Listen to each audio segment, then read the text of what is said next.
Hi అండి, అందరికీ నమస్కారం. Welcome to my channel. ఈ వీడియోలో ఉద్యోగ పెన్షనర్లకి గుడ్ న్యూస్ అండి. డిఏ ప్లస్ పిఆర్సి 5 డిఏలు మరియు పిఆర్సి బకాయిలపైన ఉద్యోగ సంఘాల కీలక నిర్ణయం అండి. పూర్తి వివరాలు అయితే ఈ వీడియోలో ఉన్నాయి. వీడియోని ఎక్కడ కానీ స్కిప్ చేయకుండా ఎండ్ వరకు చూడండి, అప్పుడే పూర్తి ఇన్ఫర్మేషన్ అర్థమవుతుంది. అలాగే వీడియోకి ఒక లైక్ కొట్టండి ఫ్రెండ్స్. ఇక విషయానికి వచ్చినట్లయితే పిఆర్టీయూఎస్ అవునండి, పిఆర్టీఎస్ రాష్ట్ర అధ్యక్షుడు శ్రీపాల్ రెడ్డి గారు అయితే ఈ విధంగా అంటున్నారండి.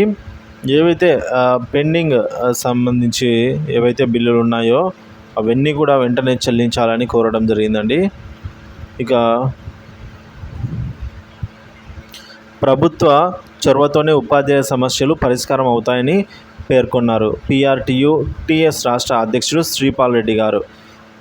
రాష్ట్రంలోని గురుకులాల్లో పనిచేస్తున్న ఉపాధ్యాయుల సమస్యల పరిష్కారానికి ప్రభుత్వం చొరవ చూపాలని పిఆర్టీయు రాష్ట్ర అధ్యక్షుడు పింగళి శ్రీపాల్ రెడ్డి డిమాండ్ చేశారండి. ప్రభుత్వ హామీ మేరకు ప్రాథమిక పాఠశాలల హెచ్ఎంల సంఖ్యను 10,000కు పెంచాలని పేర్కొన్నారు. నాగర్ కర్నూల్ జిల్లా కొల్లాపూర్ మండలం సోమశీలలో అయితే పిఆర్టీఎస్ రాష్ట్రంలోని 33 జిల్లాల అధ్యక్ష ప్రధాన కార్యదర్శుల సమావేశం మంగళవారం జరిగింది.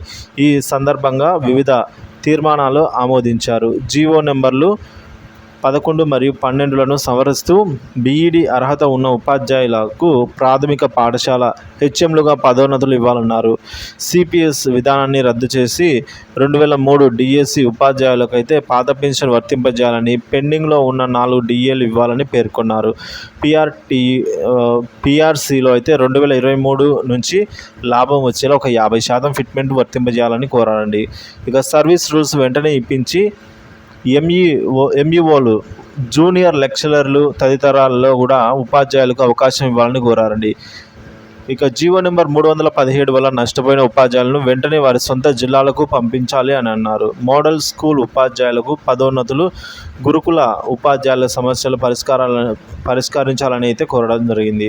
గిరిజన సంక్షేమ పాఠశాలలో పనిచేస్తున్న సిఆర్టీలను రెగ్యులర్ చేయాలి అని అన్నారు. తీర్మానాలను రాష్ట్ర ప్రభుత్వానికి నివేదిక అందజేస్తామని శ్రీపాల్ రెడ్డి పేర్కొన్నారు. సమావేశంలో రాష్ట్ర ప్రధాన కార్యదర్శి బి రెల్లి కమలాకర్ రావు, అలాగే ఎమ్మెల్సీ కూర రఘోత్తమ్ రెడ్డి, మాజీ ఎమ్మెల్సీలు బట్టాపురం మోహన్ రెడ్డి తదితరులు అయితే పాల్గొన్నారండి. సో మొత్తం 33 జిల్లాల అధ్యక్ష ప్రధాన కార్యదర్శులు కూడా పాల్గొన్నారు ఫ్రెండ్స్. మొత్తానికి వీళ్ళు ఈ విధంగా అయితే ఉద్యోగులకు సంబంధించి పెండింగ్ ఉన్న ఆర్థిక మరియు ఆర్థికేతర సమస్యలన్నీ కూడా తీర్చాలి అని మేరకు కోరడం జరిగింది ఫ్రెండ్స్.